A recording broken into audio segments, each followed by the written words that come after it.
दोस्तों, आज की कहानी एक ऐसे मोड़ पर है जहां अगर आपने पिछला एपिसोड नहीं देखा तो आपको कुछ भी समझ नहीं आएगा। सनी और उसकी टीम एक ऐसे दिमागी जाल में फंसी है जिसका राज पिछली वीडियो में छुपा है। आज रात सनी उस सोल ट्री की ऊंचाइयों पर एक सदियों पुराना राज खोलने वाला है।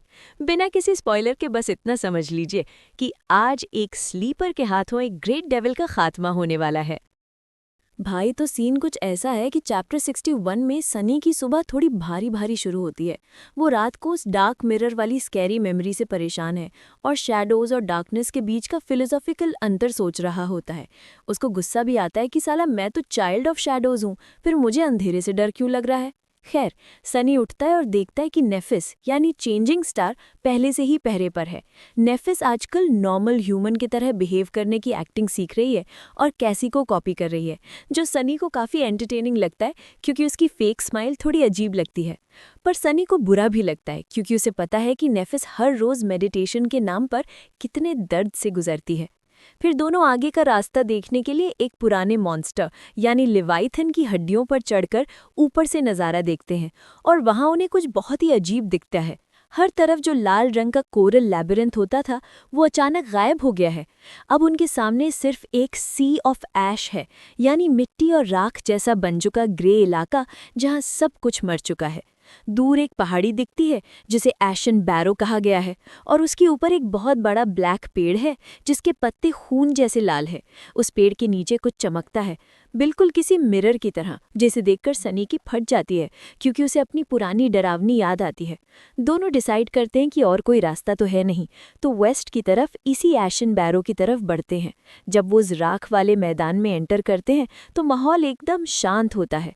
सनी को लग रहा था कि कोई मॉन्स्टर अटैक करेगा, पर वहां कोई परिंदा भी पर नहीं मार रहा था। ये साइलेंस सनी को और भी ज्यादा डराती है क्योंकि अगर मॉन्स्टर्स भी इस जगह से दूर भाग रहे हैं तो इसका मतलब है कि वहां कुछ बहुत ही खतरनाक है।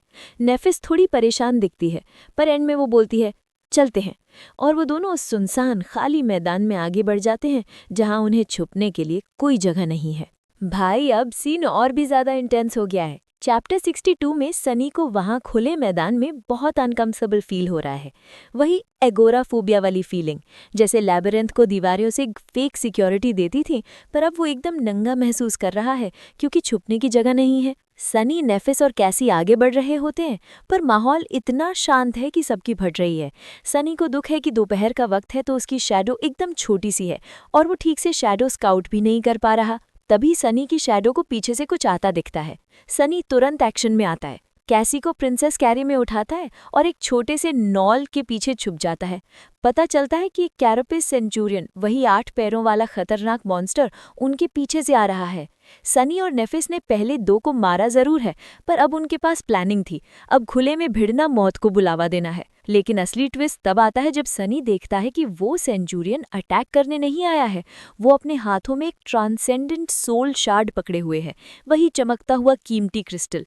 वो मॉन्स्टर उसी एशन बैरो के पास जाता है, वहां वो शार्ड रखता है और भाई वो घुटनों के बल बैठ जाता है जैसे कोई भक्त अपने भगवान के सामने झुक रहा हो। सनी की आंखें फटी की फटी रह जाती हैं जब वो देखता है कि उस बड़े काले पेड़ की छांव से वही ब्राइट ग्लिमर बाहर आ रही है जिसे उन्होंने दूर से देखा था। कुछ तो ऐसा है वहां जो इतने खतरनाक मॉन्स्टर को भी अपना गुलाम या भक्त बनाए हुए है। पहाड़ी से नीचे जो चीज उतरी उसने सनी की हालत खराब कर दी। वो एक कैरापिस डीमन था जो किसी छोटे घर जितना बड़ा था और उसका पूरा शरीर चमकते हुए स्टील जैसा था, जैसे उस पर किसी ने मेटल की प्लेटिंग कर दी हो। उसके 4 हाथ थे, 2 बड़े पिंसल्स और 2 तेज साइड्स। जो कैरापिस सेंचुरियन इतना खतरनाक होता है, वो उस डीमन के सामने किसी गुलाम की तरह घुटनों के बल बैठ गया और वो कीमती क्रिस्टल उसके कदमों में रख दिया। सनी ने अपनी शैडो ऊपर भेजी तो देखा कि डीमन ने उस क्रिस्टल की कोई इज्जत नहीं की, उसे मिट्टी में फेंक दिया और उस बड़े काले पेड़ से बड़े प्यार से एक लाल फल तोड़कर खाने लगा। सनी दंग रह गया कि इतना भयानक राक्षस शाकाहारी कैसे निकल गया। वापस आते वक्त सनी को एक और खतरनाक बात पता चली। जिस मिट्टी के ढेर के पीछे वो छुपे थे, वो असल में मिट्टी नहीं बल्कि उस विशाल पेड़ की एक जड़ थी जो इतनी दूर तक फैली हुई थी। मतलब उस अकेले पेड़ ने ही पूरे लैबिरिंथ का खून चूसकर उसे राख बना दिया था। जब सनी ने कैंप वापस जाकर नेफिस और कैसी को बताया कि वहां एक अवेकेंड डीमन बैठा है जिसके 3 सोल कोर्स हैं और लोहे जैसी बॉडी है, तो नेफिस एकदम शांत हो गए। सनी उसकी खामोशी समझ गया और मायूसी से बोला, अब मत बोलना कि तुम इसे मारने का प्लान बना रही हो। कि सनी को पहले ही शक था कि नेफिस उस भयानक मॉन्स्टर से भिड़ने का प्लान बनाएगी, और वही हुआ। सनी हैरान होकर कहता ही, तुम पागल हो चुके हो, हम सिर्फ स्लीपर्स हैं और वो एक अवेकेंड डीमन है, भूल गई क्या? सनी को तो ये तक लगता है कि ये बातें पहले भी हो चुकी हैं, और कैसी उसे याद दिलाती है कि पिछली बार सेंचुरियन से लड़ने के वक्त भी सनी ने यही सब बोला था। सनी चिल्लाकर कहता है कि पिछली बार वो मरते मरते बचा था, पर नेफिस बड़ी बेरुखी से जवाब देती है, पर तुम जिंदा तो हो ना? सनी का दिमाग घूम जाता है। उसे लगता है कि वो किसी पत्थर की दीवार से बात कर रहा है। वो सोचने लगता है कि नेफिस इतना बड़ा रिस्क क्यों लेती है। उसे एहसास होता है कि नेफिस के अंदर कोई बहुत गहरा दर्द या कोई ऐसा भूत छिपा है जो उसे अपनी जान की बाजी लगाने पर मजबूर करता है। सनी के लिए जिंदगी सबसे ऊपर है, पर नेफिस के लिए उसका मकसद उसकी जान से भी बड़ा है। जब सनी पूछता है कि क्या हम इस रास्ते को अवॉइड नहीं कर सकते, तो नेफिस का सीधा जवाब होता है, वेस्ट जाने का सिर्फ यही एक रास्ता है। सनी को पता चल जाता है कि अब लड़ाई तो होकर रहेगी। वो एक गहरी सांस लेता है और कहता है कि भले ही हम उसे ताकत से नहीं हरा सकते, पर हम उसे मार जरूर सकते हैं। सनी का लॉजिक बड़ा खतरनाक है। वो कहता है कि बाकी मॉन्स्टर्स के मुकाबले ये डीमन थोड़ा समझदार है, और जो दिमाग वाला होता है उसे बेवकूफ बनाना आसान होता है। सनी के दिमाग में चालाकी वाला प्लान पकने लगता है। पूरी रात वो लोग उस मरे हुए लिवाइथिन की हड्डियों के बीच गुजारते हैं। सनी सोचता है कि काश वो यहाँ महीनों रुककर खुद को और ताकतवर बना पाते, पर उसे पता है कि फॉरगॉटन शोर पर हर नया दिन मौत का नया खतरा लाता है। देर रात तक वो करवटें बदलता रहता है और उस मॉन्स्टर को मारने का तरीका सोचता रहता है। सुबह होने ही वाली होती है कि कैसी उसे जगा देती है। उसका चेहरा पीला पड़ा हुआ है और वो डरती हुई बोलती है कि उसने उस कैरापेस डीमन को लेकर एक नया विजन देखा है जो बिल्कुल भी अच्छा नहीं लग रहा। असली खेल तब शुरू होता है जब कैसी अपना नया विजन बताती है। वो बताती है कि उसने बीते हुए कल का एक नज़ारा देखा है। उसने देखा कि एक बार बहुत भयानक तूफान के वक्त बिजली गिरने से उस पहाड़ी की पत्तियों में आग लग गई थी। अंधेरी रात में वो आग किसी चमकते हुए इशारे की तरह थी जिसने समंदर की गहराइयों से एक बहुत ही घनौने मॉन्स्टर को बाहर खींच लिया था। वो मॉन्स्टर हड्डियों, सड़े हुए मांस और हजारों आंखों से बना एक विशाल भूत था। वो कैरापेस डीमन इतना गुस्से में आ गया कि उसने अपनी 10 गुना बड़े मॉन्स्टर पर हमला कर दिया। दोनों के बीच भयानक लड़ाई हुई और अंत में डीमन जीत तो गया, पर वो बुरी तरह जख्मी हो गया था। उसके पैर टूट गए थे और सबसे बड़ी बात, उसके लोहे जैसे सीने पर एक बहुत बड़ा छेद हो गया था जहां से उसका दिल साफ दिख रहा था। कैसी ने देखा कि समय के साथ वो डीमन ठीक तो हो गया, पर उसके सीने की वो दरार अब भी उसकी सबसे बड़ी कमजोरी है, जो ऊपर से तो नहीं दिखती पर अंदर मौजूद है। ये सुनते ही सनी के दिमाग की बत्ती जल गई। जब नेफिस ने पूछा कि प्लान क्या है, तो सनी ने बड़ा ही अजीब नाम लिया। उसने कहा कि हम एक ट्रोजन एस बनाएंगे। सनी को लगा कि उसने सही वर्ड यूज किया है, पर नेफिस ने अपना सर पकड़ लिया और उसे समझाया कि वो ट्रोजन हॉर्स यानी घोड़ा था, ना कि एस गधा। सनी थोड़ा शर्मिंदा हुआ, पर उसका आइडिया सॉलिड था। प्लान को पूरा करने के लिए वो तीनों वापस इस पुरानी जगह गए जहां मॉन्स्टर्स की लड़ाई हुई थी। वहां उन्हें एक सेंचुरियन मॉन्स्टर का खाली खोखला शेल मिल गया जो अंदर से एकदम साफ था। सनी उस शेल को देखकर बहुत खुश था क्योंकि अब वो उसके अंदर छुपकर उस डीमन के एकदम करीब पहुंच सकते थे बिना पकड़े जाए। अब तैयारी तो हो गई है, पर क्या लोहे के शैतान को इस पुरानी तरीके से धोखा देना इतना आसान होगा? कहानी अब एक बहुत ही खतरनाक मोड़ पर आ गई है। सनी का प्लान ये था कि वो उस मरे हुए सेंचुरियन के खाली शेल के अंदर अपने एको यानी स्कैवेंजर को बिठाकर एक नकली मॉन्स्टर बनाएगा। प्लान के मुताबिक ये नकली सेंचुरियन पहाड़ी के नीचे जाएगा ताकि डीमन का ध्यान भटका सके, और उतनी देर में सनी, नेफिस और कैसी पीछे से घूमकर उस विशाल पेड़ पर चढ़ जाएंगे। लेकिन जैसा सनी ने सोचा था वैसा कुछ नहीं हुआ। वो नकली सेंचुरियन देखने में इतना अजीब और पद्दल लग रहा था कि उसकी अपनी शैडो भी उसे देखकर अपना सर पकड़ रही थी। जब वो डीमन के सामने पहुंचा तो डीमन ने एक पल की भी देरी नहीं की। उसने बिना सोचे समझे एक ही झटके में उस नकली मॉन्स्टर को बीच से चीर दिया। सनी उस वक्त कैसी को अपनी पीठ पर लादे पहाड़ी की चढ़ाई कर रहा था। उसने देखा कि उसका प्लान ए फेल हो गया है क्योंकि डीमन ने बहुत जल्दी हमला कर दिया। अब सनी के पास अपने एको को लड़ाई में झोंकने के अलावा कोई रास्ता नहीं था ताकि उन्हें पेड़ तक पहुंचने का वक्त मिल सके। पर वो डीमन इतना ताकतवर था कि उसने सनी के एको को किसी मामूली कीड़े की तरह हवा में उछाला और अपने 2 बड़े पिंसर से पकड़कर उसके 2 टुकड़े कर दिए। सनी अभी पेड़ के पास पहुंच ही रहा था कि उसके कानों में वो खौफनाक आवाज गूंजी, तुम्हारा एको तबाह हो गया है। सनी का सबसे बड़ा सहारा छिन गया और अब वो लोग उस खतरनाक डीमन के सामने एकदम अकेले और नंगे खड़े थे। अब कहानी एकदम मौत और जिंदगी के बीच की रेस बन गई है। जैसे ही सनी के कानों में गूंजा कि उसका एको तबाह हो गया, उसे गहरा सदमा लगा। वो सिर्फ एक लड़ाकू साथी नहीं था, सनी उसे पसंद करने लगा था। पर रोने का वक्त नहीं था। सनी ने कैसी को अपनी पीठ पर लादा और किसी पागल की तरह पहाड़ी की चढ़ाई शुरू कर दी। उधर नीचे वो कैरपीज डीमन गुस्से में था क्योंकि वो एको मरने के बाद गायब हो गया और वहां सिर्फ सनी की शैडो परछाई रह गई। डीमन ने अपनी साइड से परछाई पर हमला किया, पर क्योंकि वो सिर्फ एक शैडो थी उसे कुछ नहीं हुआ। लेकिन वो डीमन बहुत चालाक निकला। उसने समझ लिया कि कोई गड़बड़ है और वो तुरंत वापस ऊपर पहाड़ी की तरफ भागा। सनी के पास अब बहुत कम वक्त था। उसने पेड़ के पास पहुंचकर कैसी को नीचे उतारा और उसे उसका स्टाफ यानी जादुई लाठी निकालने को कहा। सनी ने कैसी की मदद से वहां एक जोर का तूफान पैदा करवाया ताकि उनके पैरों के निशान मिट्टी और राख में दब जाएं और डीमन उन्हें ढूंढ न सके। नेतिस ऊपर पेड़ की एक मोटी टहनी पर चढ़ चुकी थी। उसने नीचे सुनहरी रस्सी फेंकी। पहले कैसी ऊपर गई और फिर सनी ने अपनी पूरी जान लगाकर रस्सी पकड़ी और ऊपर चढ़ गया। बिल्कुल सही वक्त पर नेफिस ने रस्सी को गायब कर दिया, क्योंकि अगर डीमन उस रस्सी की चमक देख लेता तो उनका खेल खत्म था। तीनों उस मोटी टहनी पर सांस रोककर छुप गए। ठीक उसी पल वो लोहे का शैतान वहां पहुंचा। उसने चारों तरफ देखा पर वहां कोई नहीं था। सनी ने पहले ही निशान मिटा दिए थे। डीमन गुस्से में दहाड़ा और उन निशानों का पीछा करते हुए नीचे वेस्टलैंड की तरफ निकल गया, जो तूफान से बच गए थे। तभी जमीन कांपी और समंदर की गरज सुनाई दी। काला समंदर वापस आ रहा था। डीमन ने एक आखिरी बार गुस्से में नीचे देखा और वापस पेड़ की छांव में लौटने लगा।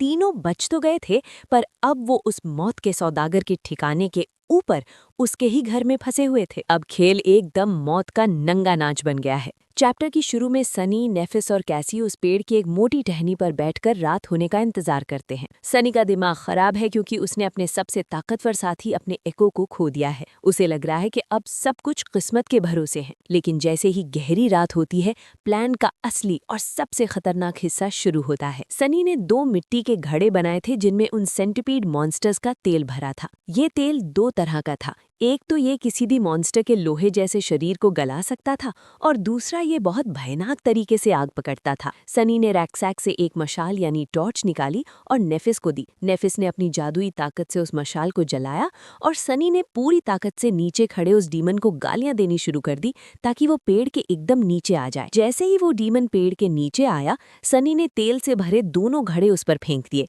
डीमन ने अपनी साइड से उन्हें हवा में ही तोड़ दिया, पर यही तो सनी चाहता था। वो तेल पूरे डीमन के शरीर पर फैल गया। हालांकि उस तेल ने उसके लोहे जैसे आमर को गलाया नहीं, पर सनी को उससे मतलब नहीं था। अगले ही पल नेफिस ने वो जलती हुई मशाल नीचे फेंकी और वो डीमन आग का एक विशाल गोला बन गया। अंधेरी रात में वो जलता हुआ डीमन एक बीकन, एक इशारा बन गया था। सनी का प्लान ये नहीं था कि वो आग से मरेगा, बल्कि प्लान ये था कि उस रोशनी को देखकर काले समंदर के वो भयानक मॉन्स्टर्स बाहर निकलेंगे जिन्हें रोशनी से नफरत है। उसने उसे एक मौत का इशारा बना दिया था जो समंदर के शैतानों को दावत दे रहा था। अब कहानी अपने सबसे खौफनाक और आखिरी पड़ाव पर है। सनी का प्लान काम तो कर गया। वो डीमन आग का गोला बनकर अंधेरी रात में चमकने लगा। उसने आग बुझाने के लिए राख में लौटने की कोशिश की, लेकिन तभी काले समंदर ने अपना रंग दिखाना शुरू कर दिया।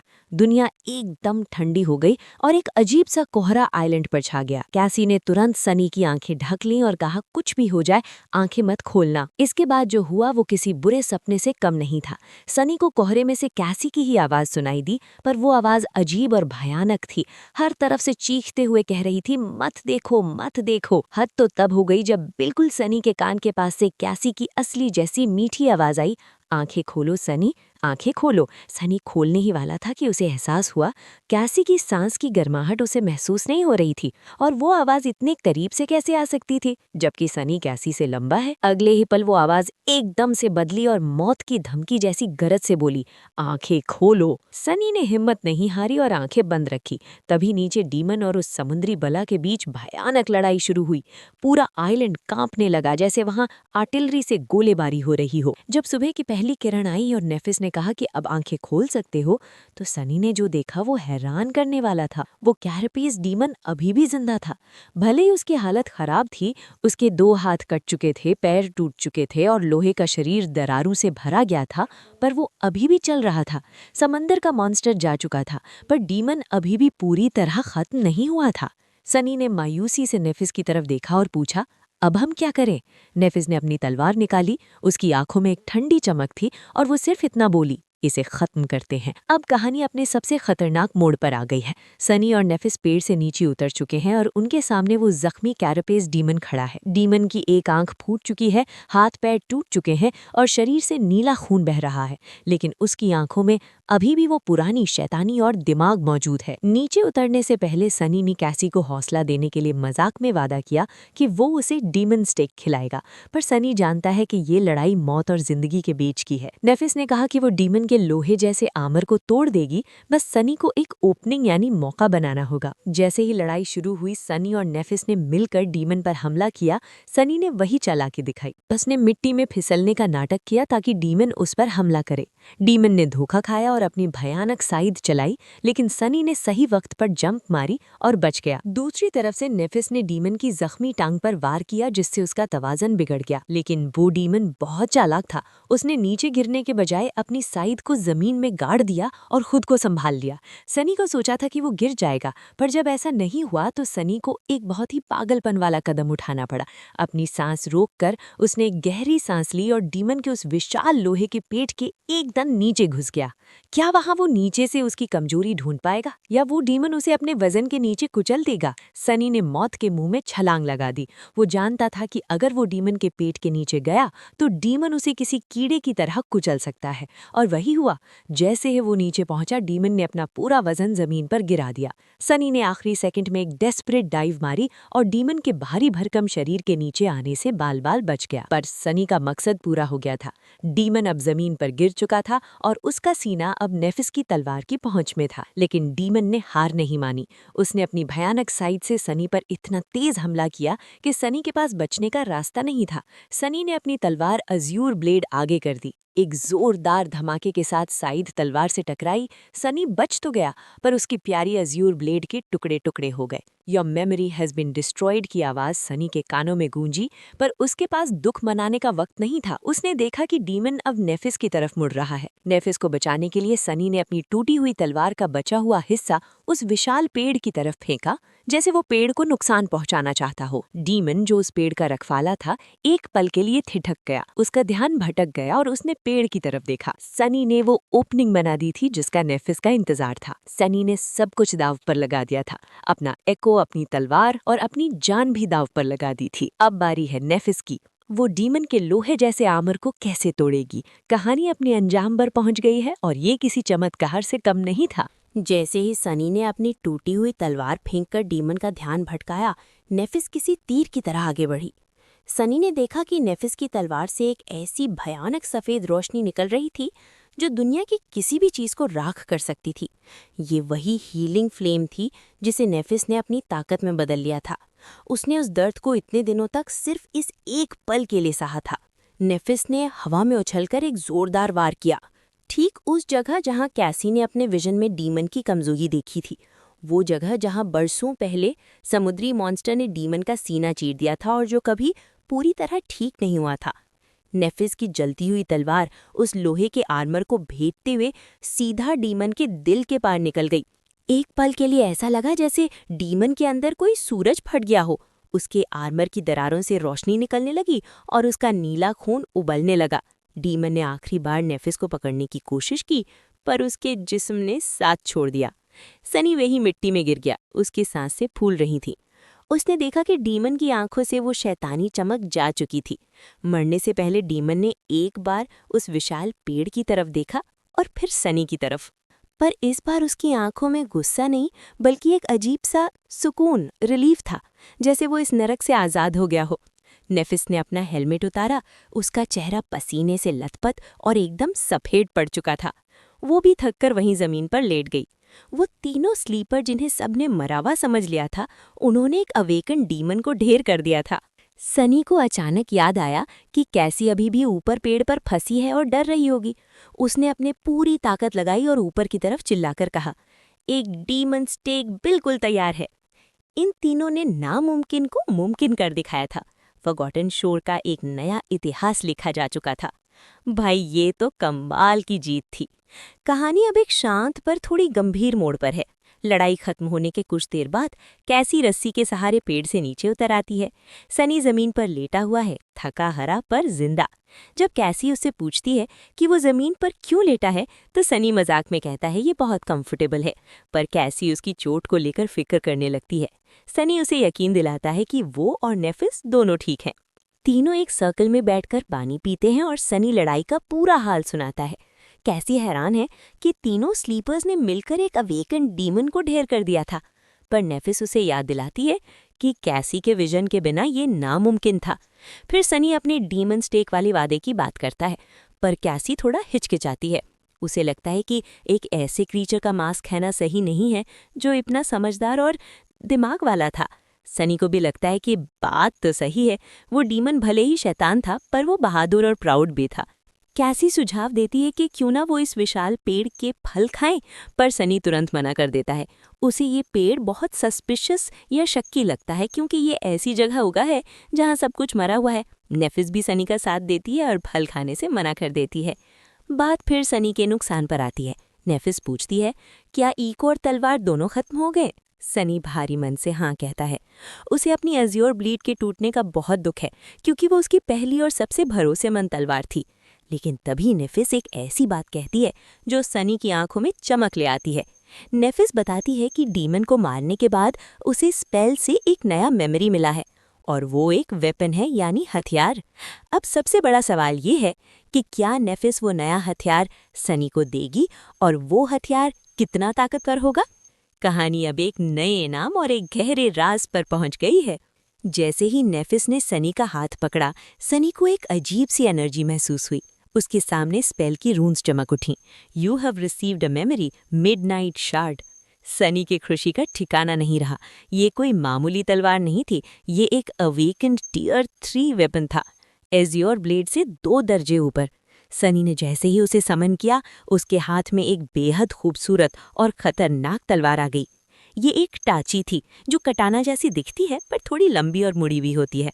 ये उसी चमकदार मेटल से बनी थी जैसा उस डीमन का आर्मर था। तलवार एकदम सिंपल थी, बिना किसी दिखावे के, पर उससे एक ठंडी और खौफनाक ताकत महसूस हो रही थी। सनी को लगा जैसे ये तलवार उसे कह रही हो कि ये सिर्फ उनका साथ देगी जो आखिरी खून की बूंद तक लड़ने का दम रखते हैं। सनी ने थोड़ा हिचकिचाते हुए नेफिस से पूछा, क्या तुम ये खुद नहीं रखना चाहती? आखिर मारा तो तुमने ही है। पर नेफिस ने बड़े सुकून से मना कर दिया, ये कह कि उसके पास पहले से अपनी चांदी की तलवार है। सनी हैरान रह गया। अगर नेफिस इस टियर 3 की तलवार को ठुकरा रही है, तो उसकी अपनी पुरानी चांदी की तलवार कितनी ताकतवर होगी? क्या उसने भी सनी की तरह किसी भयानक मॉन्स्टर को मारकर अपना ट्रू नेम पाया था? खैर, तीनों इतने थके हुए थे कि उन्होंने आइलैंड के एक कोने में उस विशाल पेड़ के पीछे छुपकर सोने का फैसला किया। सनी को डर था कि कहीं वो उड़ने वाला मॉन्स्टर वापस ना आ जाए। सनी जैसे ही लेटा वो गहरी नींद में सो गया। लेकिन तभी कुछ अजीब हुआ। ड्रीम रेल्म में लोग सपने नहीं देखते, क्योंकि ये जगह खुद एक सपना है। पर सनी को एक सपना दिखा, एक ऐसा सपना जिसने उसे सोचने पर मजबूर कर दिया। अब सवाल ये है कि उस सपने में सनी ने क्या देखा, और क्या ये पेड़ वाकई उतना मासूम है जितना कैसी को लग रहा था? कहानी अब एक ऐसे मोड़ पर आ गई है जहां सनी को समझ नहीं आ रहा कि वो होश में है या किसी बेहोशी के जाल में फंस रहा है। सनी अपनी शैडो की वजह से हड़बड़ा कर उठता है। शैडो बहुत घबराई हुई है और आसमान की तरफ इशारा कर रही है। जब सनी ऊपर देखता है तो उसे एक अजीब सा धुंधला सपना याद आता है। सपने में कैसी बहुत डरी हुई थी और उसके कंधे पकड़कर बार बार चिल्ला रही थी, सनी याद रखना, 5, वो 5 हैं, तुम्हें याद रखना होगा। लेकिन अजीब बात ये थी कि जैसे ही सनी इस 5 यानी 5 के राज के बारे में सोचने लगता है, वो अचानक सब कुछ भूल जाता है। ऐसा लगता है जैसे कोई चीज़ उसके दिमाग से यादें चुरा रही है।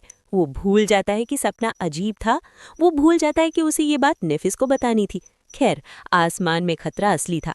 वो विशाल सफ़ेद पंखों वाला मॉन्स्टर जिसे सनी अल्बाइनो चिकन कहता है, वहाँ मंडरा रहा था। और इस बार वो अकेला नहीं था, वो 3 मॉन्स्टर्स थे। तीनों डर के मारे उस विशाल पेड़ के नीचे छुप गए। पर अजीब बात ये थी कि वो मॉन्स्टर्स आइलैंड पर उतर ही नहीं रहे थे, जैसे उन्हें उस पेड़ की छांव से डर लग रहा हो। शाम होते ही वो मॉन्स्टर्स चले गए। जब कैसी ने कहा कि ये इंतजार करना उस पुरानी जगह से 5 गुना ज्यादा बुरा था, तो सनी का दिमाग ठुनका, पर वो फिर से भूल गया कि 5 का क्या चक्कर है। तीनों ने फैसला किया कि वो आइलैंड के पश्चिमी यानी वेस्टर्न किनारे पर जाकर देखेंगे कि आगे का रास्ता क्या है। उन्हें उम्मीद थी कि शायद वहां से उन्हें उनका मंजिल, वो किला, कैसल दिख जाएगा। लेकिन जैसे ही नेफिस ने पहाड़ी की चोटी पर कदम रखा, वो पत्थर की तरह जम गई। उसके चेहरे पर ऐसा गुस्सा और मायूसी थी जो सनी ने पहले कभी नहीं देखी थी। सनी जब उसके बराबर में खड़ा हुआ और सामने देखा तो उसकी रूह कांप गई। उसके मुंह से सिर्फ एक ही शब्द निकला, डैम।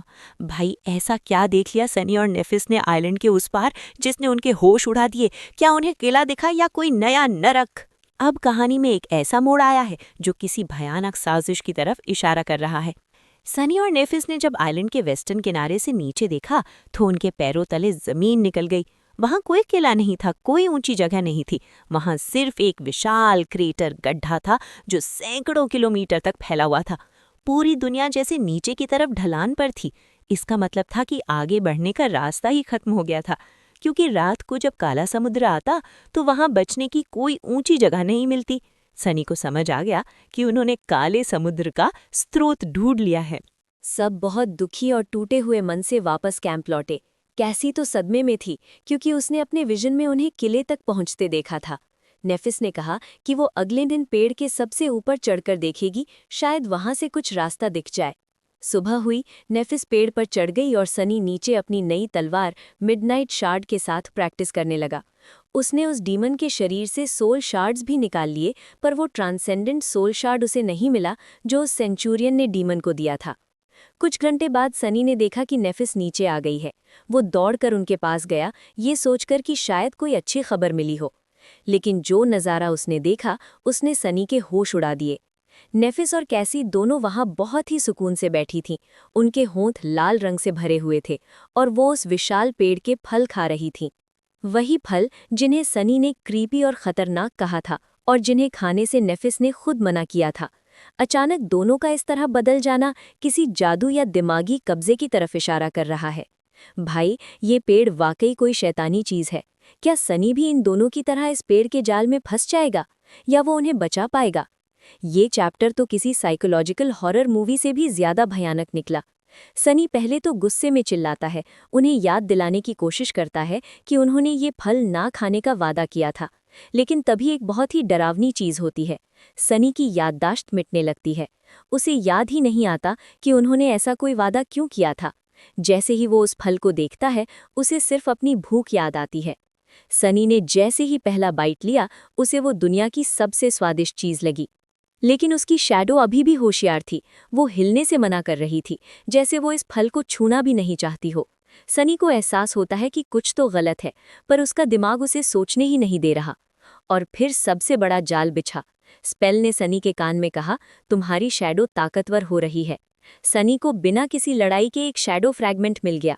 नेफिस और कैसी को भी सोल एसेंस मिल रही थी। उन्हें लगा कि ये पेड़ कोई शैतानी चीज नहीं, बल्कि एक खजाना है।